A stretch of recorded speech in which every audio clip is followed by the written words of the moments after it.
하나님 말씀은 구약성경 창세기 23장입니다. 17절부터 20절까지 다 찾으신 줄 알고 제가 봉독하겠습니다. 창세기 23장 17절부터입니다. 마므레 앞 막벨라에 있는 에브론의 밭 곧 그 밭과 거기에 속한 굴과 그 밭과 그 주위에 둘린 모든 나무가 성문 문에 들어온 모든 헷족속이 보는 데서 아브라함의 소유로 확정된지라. 그 후에 아브라함이 그 아내 사라를 가나안 땅 마므레 앞 막벨라 밭 굴에 장사하였더라. 마므레는 곧 헤브론이라. 이와 같이 그 밭과 거기에 속한 굴이 헷족속으로부터 아브라함의 매장할 소유지로 확정되었더라. 아멘. 한 주간도 평안하셨습니까? 네, 명절을 또 오랜만에 가족들, 자녀들 보시면서 기쁘셨을 줄 압니다. 또 그 시간들이 또 하나님께서 주신 기쁨만큼이나 거룩하고 또 경건하게 보내셨을 줄 압니다. 자, 오늘 이제 아브라함에 대한 이야기가 슬슬 이제 마무리되어져 가는 마당에 아브라함의 아내 사라의 죽음에 대한 이야기입니다. 23장은 온통 사라의 죽음과 관계된 내용들이 기록됩니다. 사라의 죽음의 나이가 23장 1절에 127세라 그렇게 되어져 있으니까 그가 가나안 땅에 나와서 산 지가 62년, 그러니까 60년이 넘은 때입니다. 그 아내가 죽었습니다. 아브라함 개인과 관계에서는 정확한 결혼한 날 시간이 나와 있지는 않지만 거의 80년 넘게 같이 살았을 것 같습니다. 지금 가나안 땅에서만 산 것이 60년이니까요. 75세에 그가 가나안 땅으로 나왔으니 함께 그 전에 갈대아 우르에서부터 살았던 시간을 계산하면 거의 80년이 넘는 세월을 함께 살았을 것입니다. 행복했겠지요. 네, 우리가 앞에서 살펴봤던 것처럼 아브라함과 사라는 참 행복한 부부였습니다. 근데 아브라함의 입장에서는 오랫동안 사랑했던 아내를 보내는 것이기도 하지만 때로는 한편으로는 아내를 향한 대단히 미안한 마음이 있지요. 물론 기근이라는 상황도 있고 어려운 여건도 있지만 두 번이나 자기 아내를 남이 품에 팔 뻔했지 않았습니까? 그지? 하나님의 역사가 아니었으면, 하나님의 도우심이 아니었으면 멀쩡한 남편이 있는데 남편이 아내를 돈 받고 파는 격이 돼버린 경우가 두 번이나 있었습니다. 그러니까 이 아브라함의 입장에서는 인생을 마감하는 그 앞에서는 좋은 일들보다 미안했던 일들이 훨씬 더 많이 생각나게 되잖아요. 아브라함은 그토록 사랑했던 사라고 또 그에게 미안했던 일들도 성경에 기록된 것들을 보면 아마 대단히 슬프고 대단히 괴로운 시간이었을 것입니다. 자, 저를 보십시오. 이렇게 오늘 많이 분주하시네요. 뭐 이렇게 손발들이 분주하신데 저를 보십시오. 네. 자, 그렇게 이제 아내가 죽고 슬퍼할 수만은 없습니다. 마냥 슬퍼할 수만은 없고 장례를 치러야 되잖아요. 장례를 저도 얼마 전에 이제 큰아버님 돌아가셨는데 장례를 치르러 갔더니 저희 그 사촌 형님 중에서 가장 큰 형님이거든요. 이제 한갑이 넘었는데도 그 형님이 아버지 일을 이렇게 처리하는데 어떻게 신앙적으로 그 일들을 정리해야 되는지 잘 모르시더라고요. 집안의 행사를 다 치렀는데도 본인이 일을 당하니까 쉽지 않았던 거예요. 제가 가서 계속 그 일들을 계속 도왔습니다. 쉽지 않은 일이지요. 아브라함도 슬픔은 슬픈 일이고 미안한 건 미안한 일인데 그런데 장례를 치러야 되잖아요. 그런 아브라함에게 장례를 치러야 되는 그런 방법이 세 가지가 있습니다. 가장 보편적인 첫 번째 방법은 무엇인가 하면 갈대아 우르로 돌아가서 사라의 장례를 치르는 겁니다. 우리식으로 따지면 갈대아 우르는 아브라함과 사라의 고향이잖아요. 그러니까 우리식 개념으로 따지면 아브라함의 선산이 갈대아 우르에 있습니다.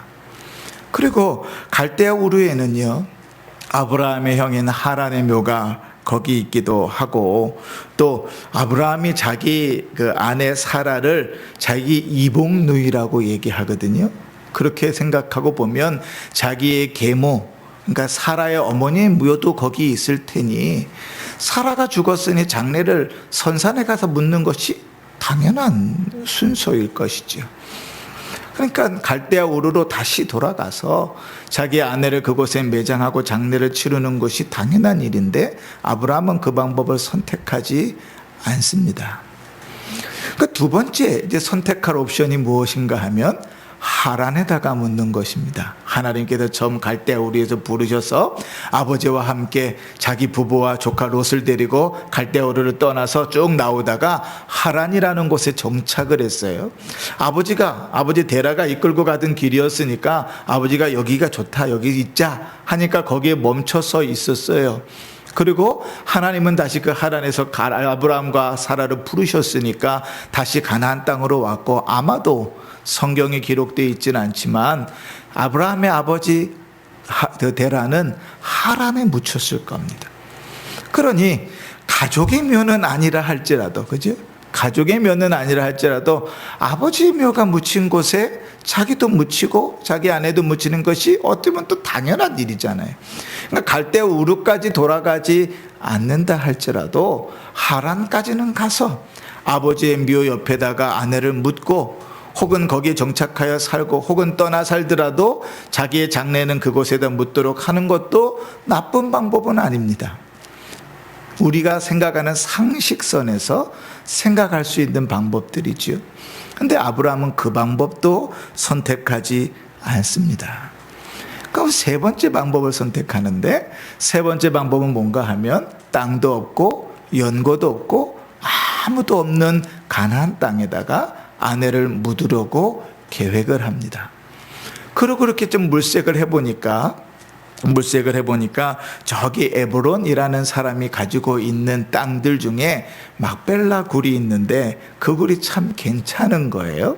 그래서 그 굴을 나에게 팔라고 이야기합니다. 우리가 읽은 23장의 17절 이 위에 있는 말씀들은 세 번 아브라함이 그 해족속들을 향하여 그 땅을 팔아라, 그 땅을 팔아라, 그 땅을 팔아라 요구하는 장면이고, 사람은 좀 바뀌지만 큰 의미에서 해족속의 사람들이 내가 그걸 거저주겠다, 내가 그걸 거저주겠다, 내가 그걸 거저주겠다 이야기하는 내용입니다. 세 번 그렇게 주고받는 내용들이 나오고 마지막으로 아브라함이 값을 치르고 그 밭을 사는 거예요. 아브라함이 그 막벨라 굴을 원래 구입할 때는 굴만 살려고 했어요. 그런데 이야기가 되던 중에 굴 앞에 밭이 딸려있는 굴입니다.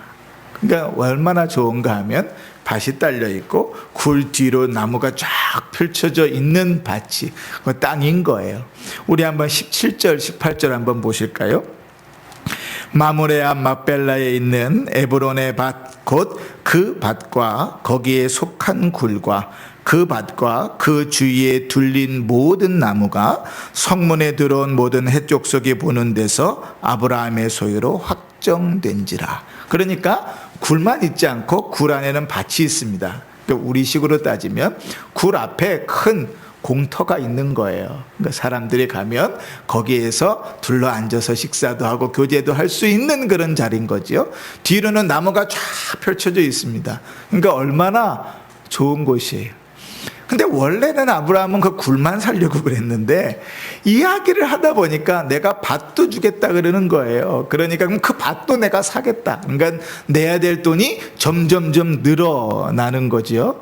그럼에도 불구하고 당시에 통용되는 밭값으로 그 땅 전체 값으로 은 400세겔을 다 주고 그 전체를 구입합니다. 아브라함의 입장에서는 하나님께서 그 땅을 너와 내 자손에게 주겠다고 약속하신 이후에 단 한 평도 자기의 땅이 없었는데 처음으로 그 땅에 자기의 소유의 땅이 생긴 것입니다. 근데 우리가 여기서 한 가지 질문을 좀 던져야 됩니다. 왜 아브라함은 굳이 그 밭을 돈을 주고 살라 그랬을까요?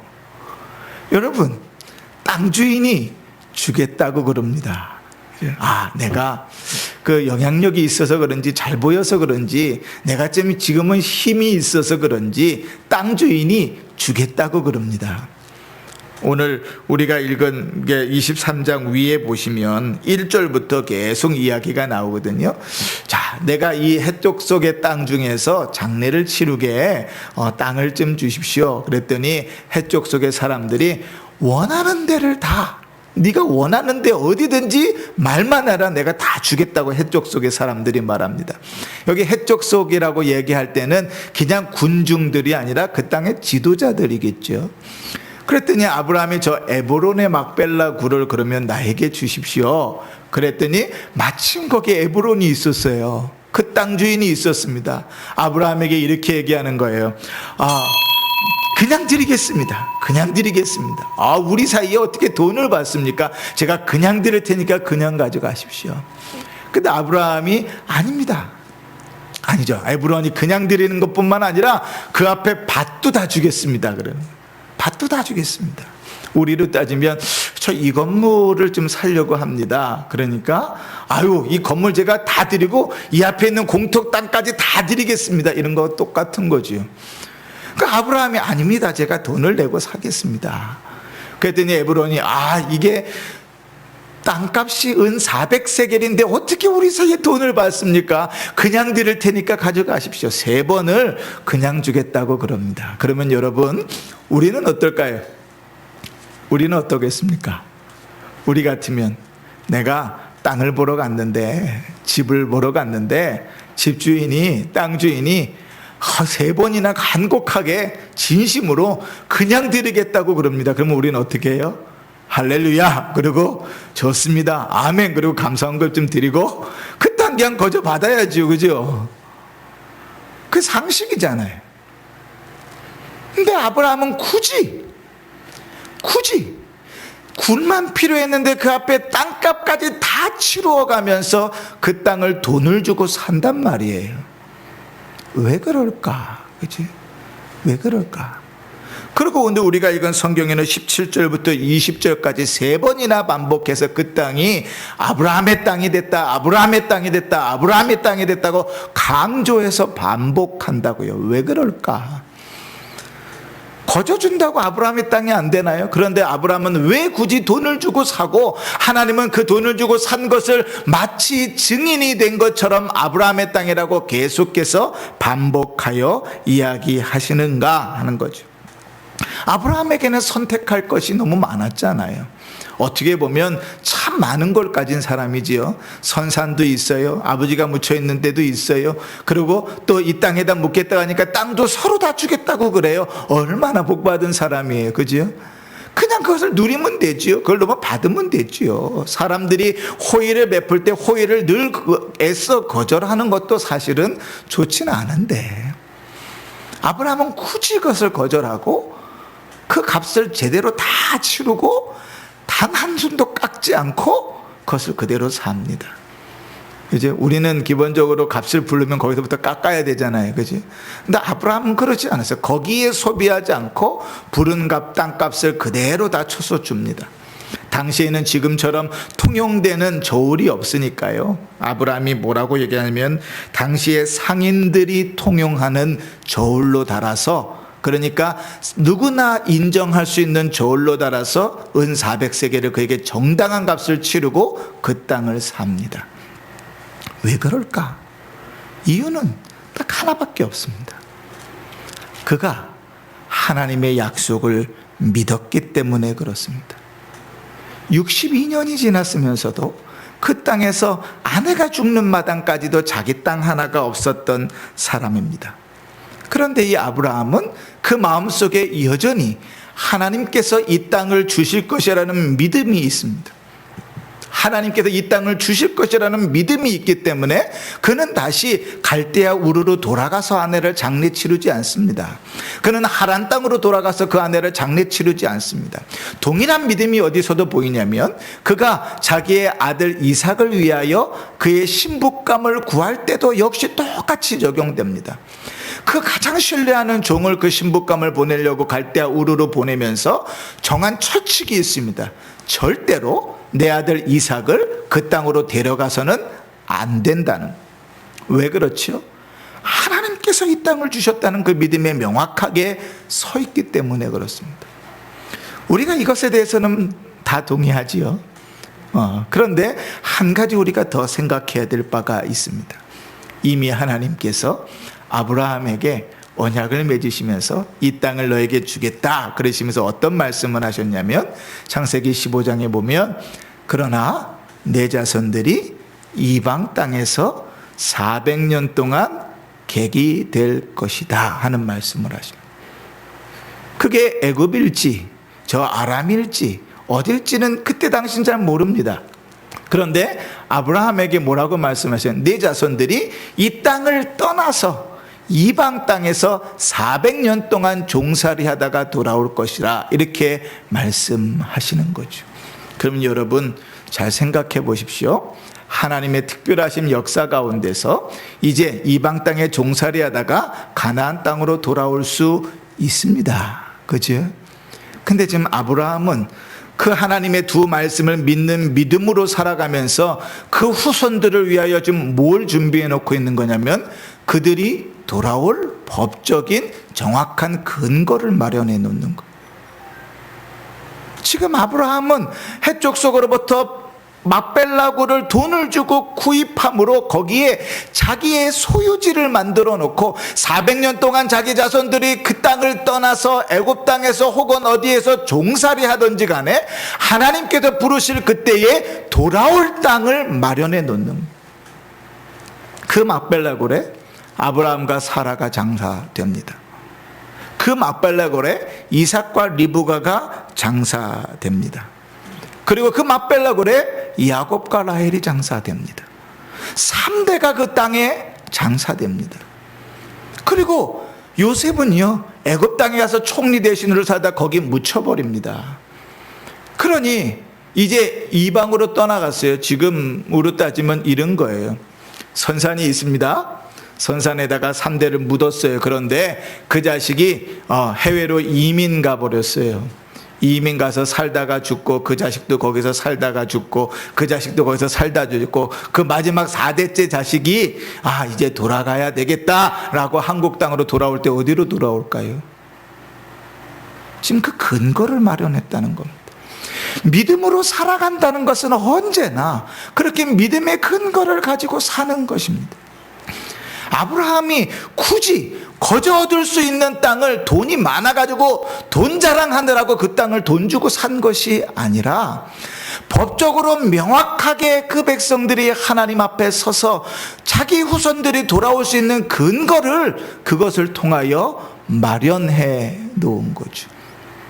여러분 1940년대 50년대를 지나면서 이스라엘이라는 나라가 이제 나라로 세워지잖아요. 그 카터 대통령이 그 이집트 대통령하고 이스라엘 총리하고 만나게 할 때 이스라엘 총리가 그 자리에 뭘 들고 왔는지 아십니까? 구약 성경 들고 왔습니다. 구약 성경. 왜 구약 성경 들고 왔어요? 하나님께서 우리에게 이 땅을 주셨고 아브라함이 그 땅을 해쪽 속으로부터 샀다는 증거가 거기 있잖아요.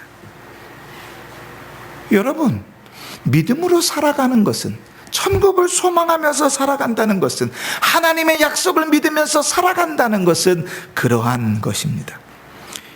더더군다나 이 막벨라 굴은요, 막벨라라는 말은 이제 막벨라 굴은 사람만을 묻기 위해서 아브라함이 택했던 굴이 아닙니다.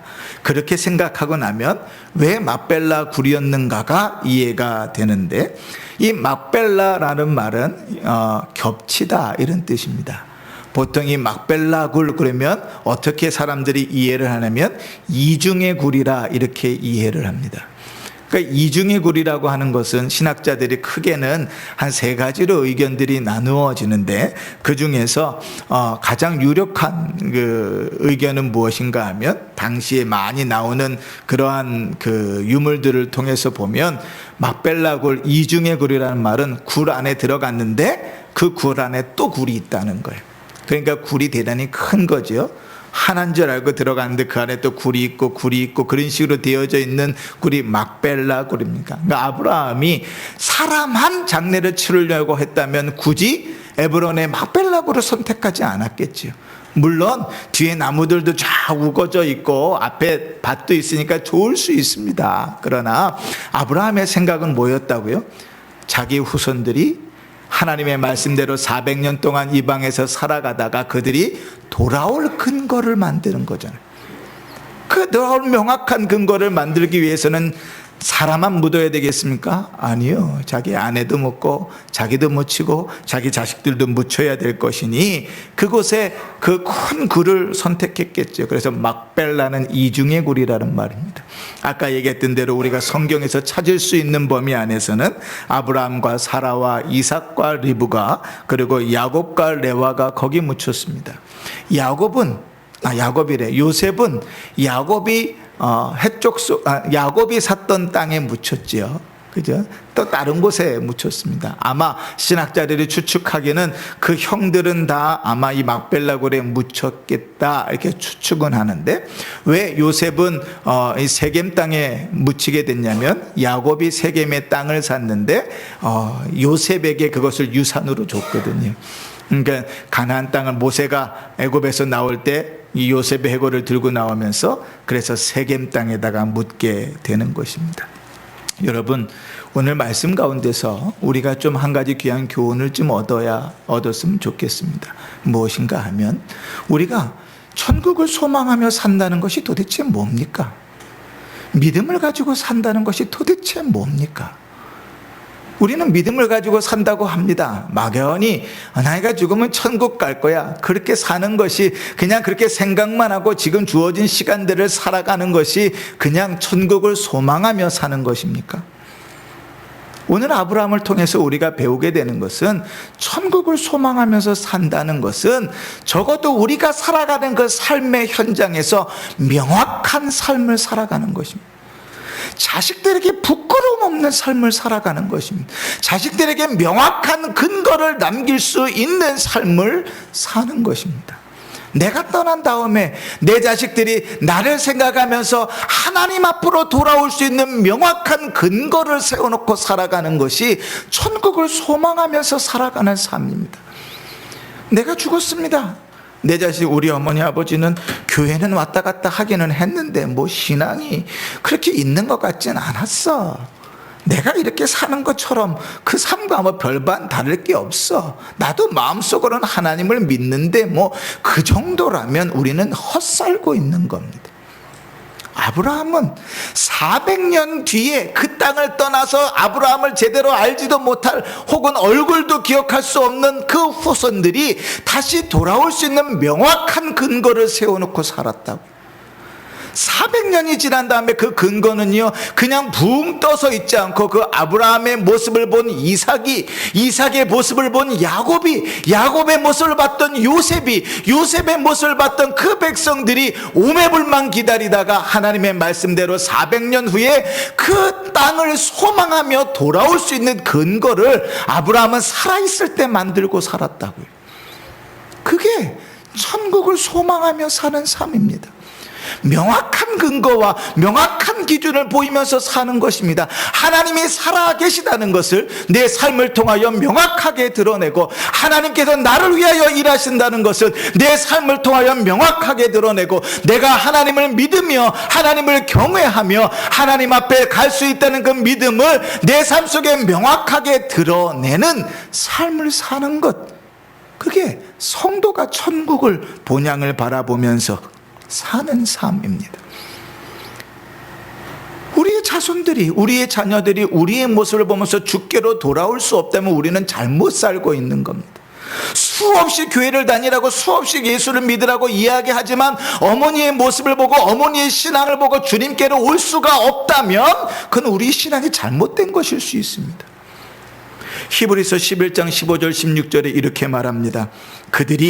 그들은 아브라함과 이삭과 야곱입니다. 그들이 낳은 바 본향을 생각하였더라면 돌아갈 기회가 있었으려니와.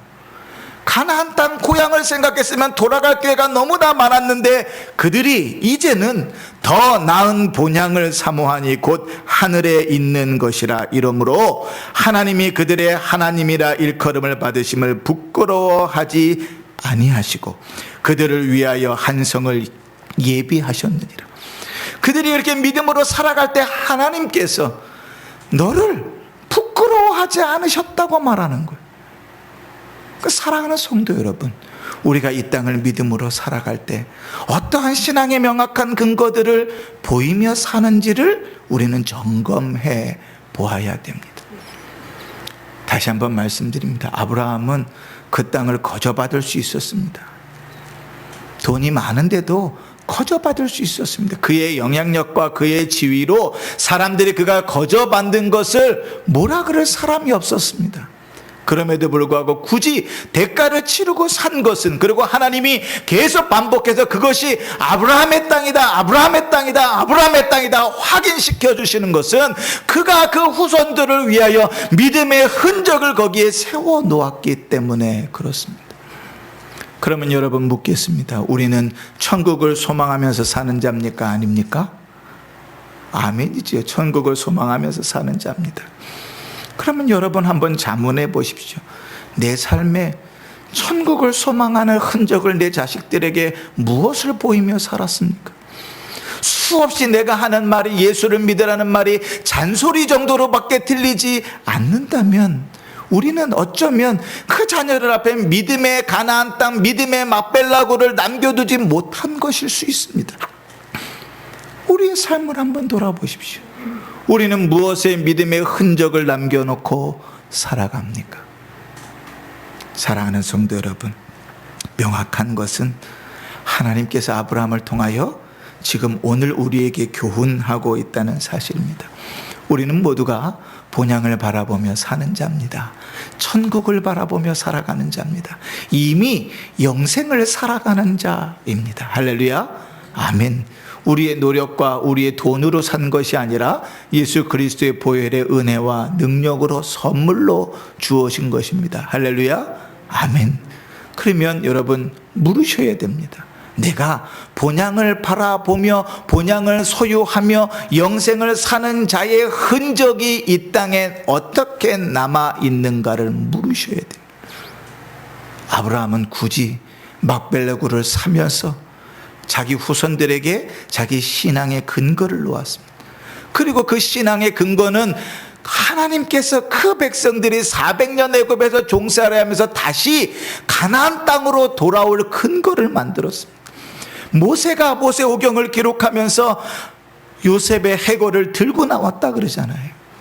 그 믿음의 흔적들이 내려와서 그 믿음의 유산들을 따라 다시 가나안 땅으로 들어가는 것입니다. 이스라엘 백성이 애굽에서 나와서 굳이 가나안 땅으로 가야 할 이유가 어디 있습니까? 땅은 많은데요. 가나안 땅이 그렇게 젖과 꿀이 흐르는 땅은 아닙니다. 그죠? 애굽 땅에 비하면 가나안 땅은 그렇게 멋있는 땅이 아닙니다. 요단강을 저쪽으로만 건너가면 모압 땅도 암몬 땅도 꽤 괜찮은 땅이 많습니다. 굳이 왜 가나안 땅으로 돌아갔어야 했냐고요. 아브라함과 이삭과 야곱이 그 조상들이 거기 묻힌 땅이 있거든요. 하나님이 약속하신 언약을 따라서 우리 조상들이 그것에 믿음의 고백을 세웠던 흔적이 거기 있거든요. 하나님의 약속이 그것을 통하여 명확하게 우리에게까지 내려오는 증거가 있거든요. 그러니 이스라엘 사람들은 예수 그리스도를 믿지 않아도 지금도 구약 성경을 들고 이스라엘이 자기네 땅이라고 우기는 거예요. 거기에 있어서 왜 그것이 거짓이라고 아니라고 말하겠느냔 말이에요. 사랑하는 성도 여러분, 천국을 소망하며 살아가는 삶은 그냥 마음속에만 묻혀 있는 삶이 아닙니다. 천국을 소망하는 자는 우리의 삶 속에 그 천국을 소망하는 근거를 명확하게 남기는 자입니다. 우리 주위의 사람들이, 우리의 자손들이 우리를 통하여, 우리가 살았던 믿음의 흔적들을 통하여 주님께로 돌아올 수 있는 흔적을 명확하게 남겨두는 것입니다. 내 어머니 때문에, 내 아버지 때문에 다른 사람들이 몰라도 내 어머니가 믿는 하나님께로, 내 아버지가 믿는 하나님께로 돌아갈 수밖에 없다는 증거를 명확하게 우리의 삶 속에 남겨놓을 때 우리의 자녀들은 그것을 통하여 주께로 돌아옵니다. 여러분, 그것만큼 복된 일이 어디 있습니까? 그것만큼 성공한 인생이 어디 있습니까? 사랑하는 성도 여러분, 천국을 소망하며 살아가는 자답게 이 땅에서 명확한 신앙의 증거를 남기며 살아가는 성도들 되시기를 바랍니다. 우리의 모든 삶들 속에서 그냥 막연하게 사시지 마십시오. 대충 사시지 마십시오. 그냥 흘러가는 대로 사시지 마십시오. 우리의 모든 삶 속에 명확한 믿음의 증거들을 남기며 한 발 한 발 걸어갈 때 그 은혜는 우리 자손들에게 미쳐질 것입니다. 그 삶은 하나님께서 우리를 부끄러워하지 않으시고 인정해 주시는 삶으로 돌아올 것입니다. 그런 은혜가 우리의 삶에 충만하기를 주의 이름으로 축원합니다. 아멘.